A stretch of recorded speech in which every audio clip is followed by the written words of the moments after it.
ସମସ୍ତଙ୍କୁ ମୋର ଆନ୍ତରିକତା ପ୍ରେସ୍ ଆଜି ସକାଳରେ ଈଶ୍ୱରଙ୍କର ବାକ୍ୟରୁ କିଛି ଆଲୋଚନା କରିବା। ଆଜି ଆପଣମାନଙ୍କ ପାଇଁ ଈଶ୍ୱରଙ୍କର ବାକ୍ୟ ଆଜି କ'ଣ କହୁଛି।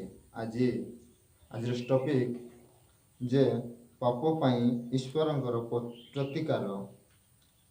ପାପ ପାଇଁ ଈଶ୍ୱରଙ୍କର ପ୍ରତିକାର ଏ ବିଷୟ ଆମେ ଦେଖିବା। ତେଣୁକରି ଈଶ୍ୱରଙ୍କର ବାକ୍ୟରେ ଲେଖାଯାଏ, ମୋର ପ୍ରିୟମାନେ, ରୋମିଓ 6:23 ଲେଖାଯାଏ। ପ୍ରିୟମାନେ, ଆସନ୍ତୁ ଆମେ ପଢ଼ିବା।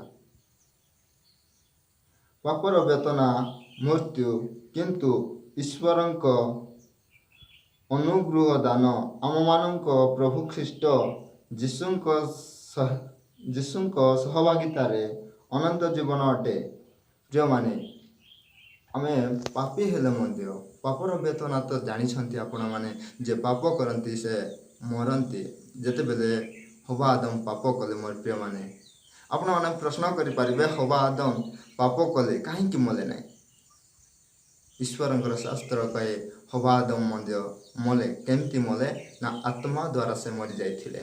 ମୋର ପ୍ରିୟମାନେ, ଆମେ ଯେତେବେଳେ ପାପ କରିବା ସେତେବେଳେ ଆମେ ମରିଯିବା। ଈଶ୍ୱରଙ୍କର ବାକ୍ୟ କହେ ପାପର ବେତନା ମୃତ୍ୟୁ। ତେଣୁକରି ଆମେ ସେ ମୃତ୍ୟୁରେ ନଥାଇ ଈଶ୍ୱରଙ୍କର ଜୀବନ ପାଇବାର ଅଛି। ସେ ଜୀବନ ଦାନ ଆମେ ପାଇବାର ଅଛି। ତେବେ ପରମେଶ୍ୱରଙ୍କ ଠାରେ ଆମେ ଲାଗି ରହିବା ଆବଶ୍ୟକ। ଆଉ ପରମେଶ୍ୱରଙ୍କ ଠାରେ ଆମେ ଲାଗିଥିଲେ କ'ଣ ଲାଭ ହେବ? ଆଉ ପରମେଶ୍ୱର କ'ଣ ଗିଫ୍ଟ ଦେବେ? ପରମେଶ୍ୱର କ'ଣ ଆଜ୍ଞା କରିବେ? ତାହା ଆମେ ଦେଖିପାରୁଛୁ। ପ୍ରିୟମାନେ, ପାପର ବେତନା ମୃତ୍ୟୁ ସଦାପ୍ରଭୁ କହନ୍ତି, ତାଙ୍କ ସହିତ ଥିବା ଲୋକମାନଙ୍କୁ କହନ୍ତି ଯେ ସଦାପ୍ରଭୁଙ୍କ ଠାରେ ଥିବେ ସେଆରି ପାପର ମୃତ୍ୟୁରେ ଦଣ୍ଡିତ ହେବେ ନାହିଁ। ସେ ଅନନ୍ତ ଜୀବନ ତାଙ୍କ ପାଇଁ ରଖାଯାଇଛି।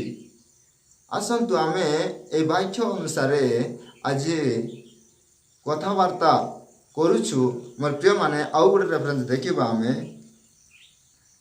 ଆଉ ଯାହାକି ଜନ 1:12 ଲେଖାଯାଏ, ଯେତେ ଲୋକ ତାହାଙ୍କୁ ଗ୍ରହଣ କଲେ, ଅର୍ଥାତ୍ ଯେଉଁମାନେ ତାହାଙ୍କ ନାମରେ ବିଶ୍ୱାସ କଲେ, ସେ ସମସ୍ତଙ୍କୁ ସେ ଈଶ୍ୱରଙ୍କ ସନ୍ତାନ ନିମନ୍ତେ ଅଧିକାର ଦେଲେ। ସେ ଈଶ୍ୱରଙ୍କର ସନ୍ତାନ ହେବା ପାଇଁ ସେ ଅଧିକାର ଦେଇଛନ୍ତି। ମୋର ପ୍ରିୟମାନେ, କାରଣ ଯେ ପାପର ବେତନା ଠାରୁ ଅଲଗା ହେଇଯାଇଅଛି, ଯେ ପରିତ୍ରାଣ ପାଇଯାଇଅଛି, ସେ ଆଉ ପାପର ଦାସ ନୁହେଁ, ସେ ଈଶ୍ୱରଙ୍କର ଦାସ। ସେ ଈଶ୍ୱରଙ୍କର ସନ୍ତାନ ହେବା ଅଧିକାର ସେ ପରମେଶ୍ୱର ବା ଈଶ୍ୱର ଆମମାନଙ୍କୁ ଅଧିକାର ଦେଇଛନ୍ତି। ମୋର ପ୍ରିୟମାନେ, ତେଣୁକରି ଏ ଅଧିକାରକୁ ଆମେ ନ ହରାଇବାର ଅଛି। ଏ ଅଧିକାରକୁ ଆମେ ବଜାଇ ରଖିବାର ଅଛି। ମୋର ପ୍ରିୟମାନେ, ଯୀଶୁଙ୍କ ଠାରେ ଲାଗି ରହିବା ଆବଶ୍ୟକ। ଆମ ପାଖରେ ମୃତ୍ୟୁ ଥିଲା, କିନ୍ତୁ ଯୀଶୁ ଖ୍ରୀଷ୍ଟ ଆସିଲେ ଆମମାନଙ୍କ ପାଇଁ। ତାଙ୍କରି ଆମର ଯେଉଁ ମୃତ୍ୟୁ ଥିଲା, ସେ ନିଜ ମୃତ୍ୟୁ ଗ୍ରହଣ କଲେ ଆମରି ପାପ ପାଇଁ। ଆରି ପରିତ୍ରାଣ ଦେଇଛନ୍ତି ଆଉ ଆମକୁ ତାଙ୍କରି ସନ୍ତାନ ସନ୍ତତି କରି ନେଉଛନ୍ତି। ମୋର ପ୍ରିୟମାନେ, ସଦାପ୍ରଭୁ ପରମେଶ୍ୱର କେତେ ମହାନ ଅଟନ୍ତି। ଆମେ ଯେ ସଦାପ୍ରଭୁଙ୍କର ନାମ ଜାଣିଛୁ, ତେଣୁକରି ଆମେ ଈଶ୍ୱରଙ୍କ ଠାରେ ଲାଗି ରହିବା ଆବଶ୍ୟକ। ତେଣୁକରି ଆସନ୍ତୁ ମୋର ପ୍ରିୟମାନେ, ଆମେ ଆଉ ଗୋଟେ ରେଫରେନ୍ସ ଦେଖିନେବା।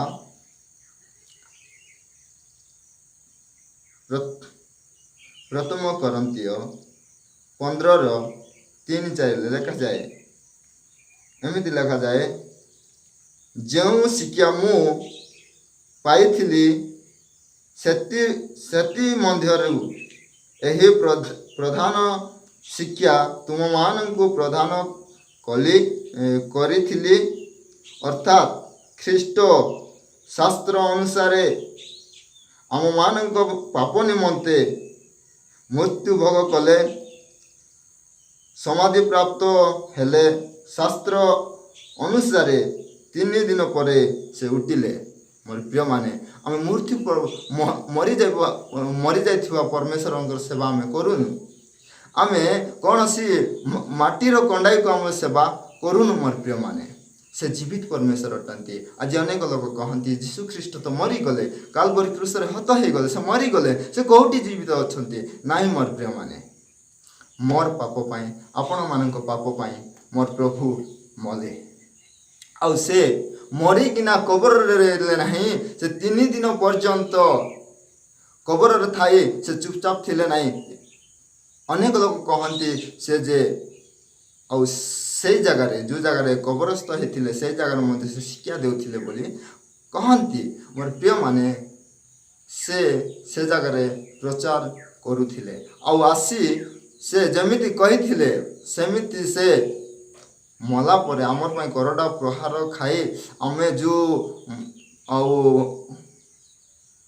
मरण आड़क गति करूँ से गति आमको उद्धार कली से निजे मृत्यु भोग करी आमको जीवन प्रदान कले और से मले मरी से जी उठिले। मोर प्रिय माने से तो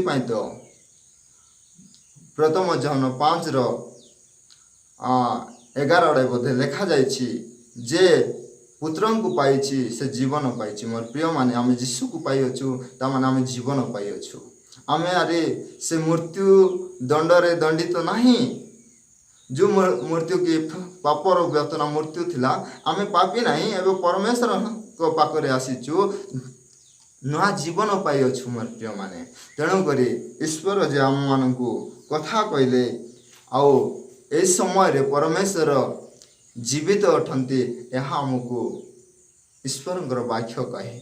मोर प्रिय माने आम कौन सी देवी देवतार पूजा करूँ जीवित परमेश्वर सेवा करुचु। प्रिय माने आम से एपाई जीवित परमेश्वर सेवा करुचु आम नूतन जीवन पाइबापी आम अमर जीवन पाइबापी। मोर प्रिय माने कारण परमेश्वर आमको प्रतिज्ञा करि जाइछन्ति जे जे मोठारे थाए ताकू मुई संतानर अधिकार देवी से आमको संतानर अधिकार देइछन्ति आउ आमको से नुआ जीवन देइछन्ति एई नूतन जीवन पाई तो आम परमेश्वर सेवा करुछु। मोर प्रिय माने जो सेवा भी करुछन्ति नूतन जीवन पाई स्वर्ग राज्य रे थिबा पाई प्रिय माने अनेक सेवा आज चलीछि किंतु से माने स्वर्ग राज्य को जीवाटा असंभव किंतु मुई और आपण माने जो परमेश्वर को सेवा करुछु सही परमेश्वर आज आम मान को दिने स्वर्ग राज्य रे रखिबे बोली आमर आशा। तेणुक आशा लक्ष्य रखी आम लक्ष्य स्तर को दौड़ी से नूतन जीवन को प्राप्त होगा। आसतु मोर प्रिय माने ए छोट वाक्य दे परमेश्वर गौरव पातु आउ मते पुणे आपण मानक परमेश्वर प्रचुर भाव में आशीर्वाद करंतु आम पाई प्रार्थना करंतु। प्रिय माने एमिति वाक्य मान जाक जेपरि आपण मानक पाखक आनिबा पाई पवित्र आत्मा साहाय्य करंतु। आपणकर प्रार्थना साहाय्य पाई पुनर्बार मुझे आपण को प्रेज द लॉर्ड ज्ञापन करुच्ची। Praise the Lord.